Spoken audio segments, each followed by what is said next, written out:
Morning viewers, it's a 2017 Chevy Camaro manual transmission.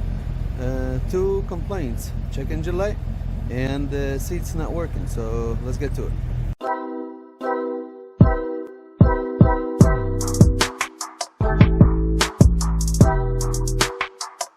Beast has a 6.2 engine in it. It's roaring, not revving.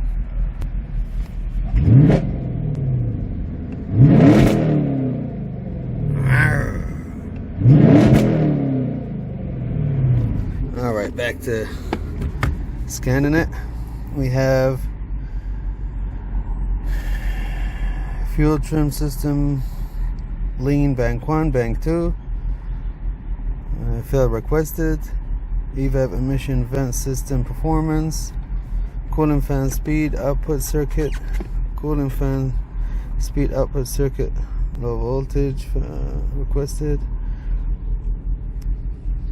control module power circuit low voltage. The battery was low, that's why I'm leaving it running. Airbag, main temperature control feedback circuit stuck, that's an HVAC. Radio has satellite antenna circuit, and that's it. We don't have nothing, no indicators for the seat. It might be in the body control module. It's a power seat and it's not moving. Okay. On the passenger side, yes, it is power, and it is also not moving. So that's an indicator. Now, I was here before, and I forgot what it was for. Oh, the window. We changed the regulator, and there was something else. Oh, the flasher. The flasher was on all the time, and I told the owner, instead of buying another module,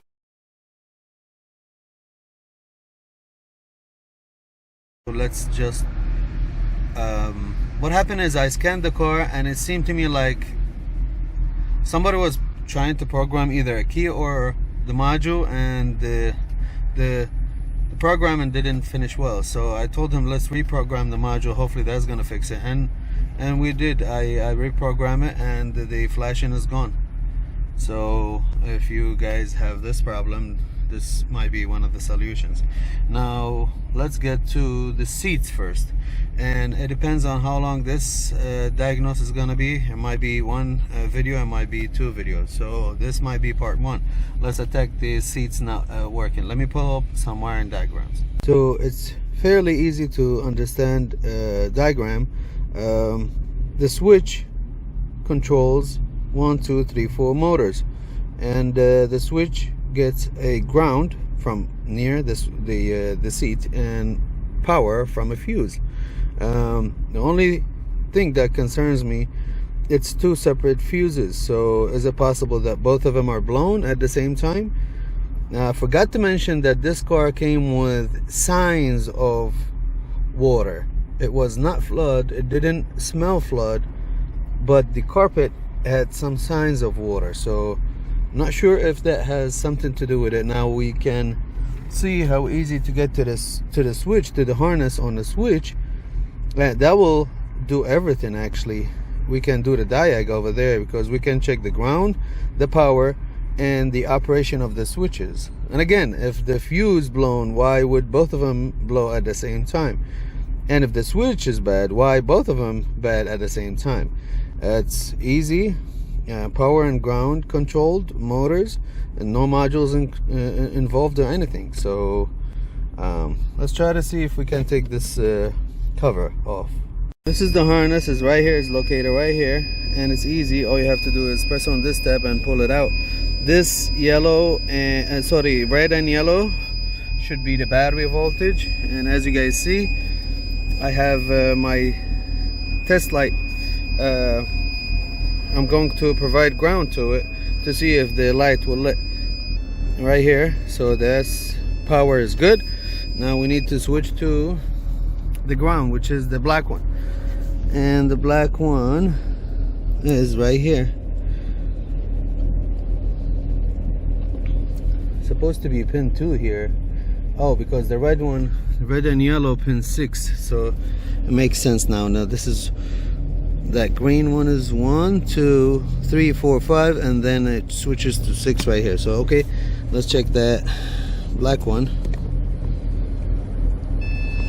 Okay, that sound tell us that this is a ground, but I don't want to go by what the probe told me. I want to test the circuit by providing a load. So I'm going to do the opposite. I'm going to provide power here to test this ground through the test light. Okay, that told me it's good. Now I need to test while this plugged in. So the question right now, why all movements are not working? So now I suspect the switch, not the motors, because if a motor is bad, it would be 1, 2, but now we have 4. Anyways, now I'm probed on pin number 1. Number 1 is right here. It has a ground now because it has a ground because this is the in a resting state, so it'll go boop boop, and it is an up signal. So when I move one of these, I should get up. I think is this one. I'm gonna move all of them to see if I'm getting anything. This just tells me, see, now when I do down, it cuts it.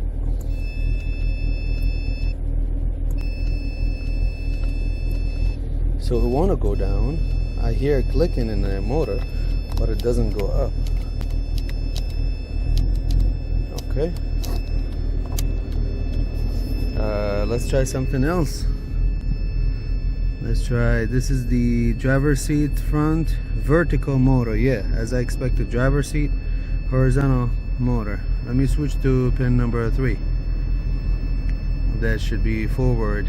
I know it's a backwards image, but I am on the blue and yellow. I think it's blue and yellow, right? Yellow and blue. Yeah, so horizontal.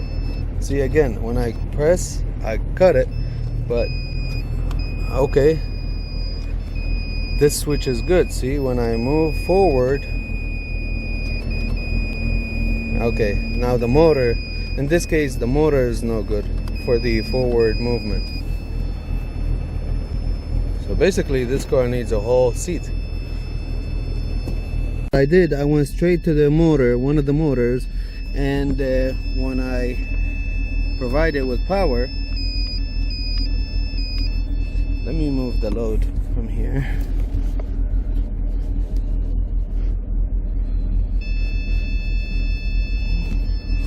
Okay, something should move, but it's not moving. Okay, that is no good. We need a seat. Passenger side, we're gonna have to check 2 thick wires, red and gray, and the black. Black is pin number 5 and red gray pin number 10. We're gonna do the same thing.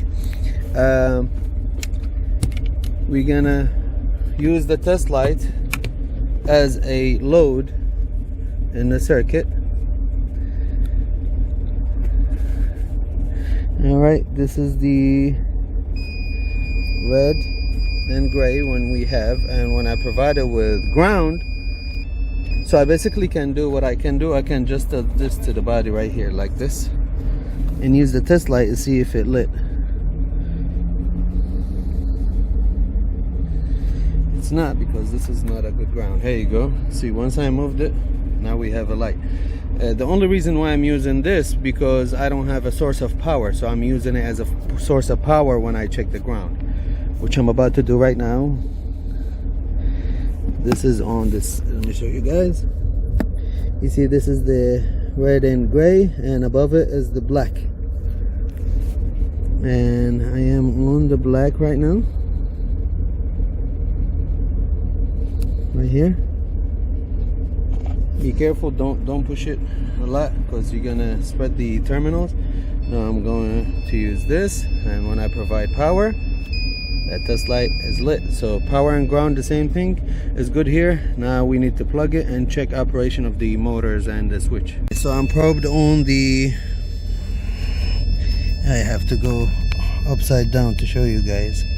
On the blue and white, the blue and white here, right here, blue and white is passenger seat vertical motor. So when I do this, I should have a ground. Okay, this is down. What does it say? When you go down, down, correct. So the motor in this case is no good. See it? The switch is good, the motor is no good. Okay, let's check another one. I'm on yellow and white. The yellow and white is passenger seat horizontal motor. So that one is working too. So it looked like this switch is good, unlike the other one. Remember how I checked the blue and white earlier, right here, the last one? What I did, I went to the blue and white on the motor itself, and we said blue and white is down for the vertical. So when I go down, I see that I am getting power at the motor. What that means, the motor is bad. So definitely we don't have, I was just checking to see if there is 100% no connector between the motors and the switch that is disconnected and making everything is not working. So in this case, when it comes to the seats, we need 2 complete seats with the controls, although I think I haven't checked everything on the passenger side, but once you check one thing is no good, that means the whole switch is no good. And in this situation, I'd rather get two complete seats with the controls. This is when it comes to the no movement on the seats.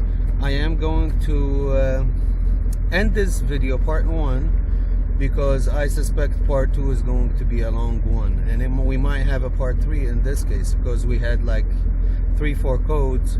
I'm not sure which ones are real codes, which ones are like made by human, but we'll check that out. I'm going to put 2 screenshots for those diagrams. Hopefully they are going to help somebody to solve their seat problems. But for now, thank you guys so much. We'll see you in the next video.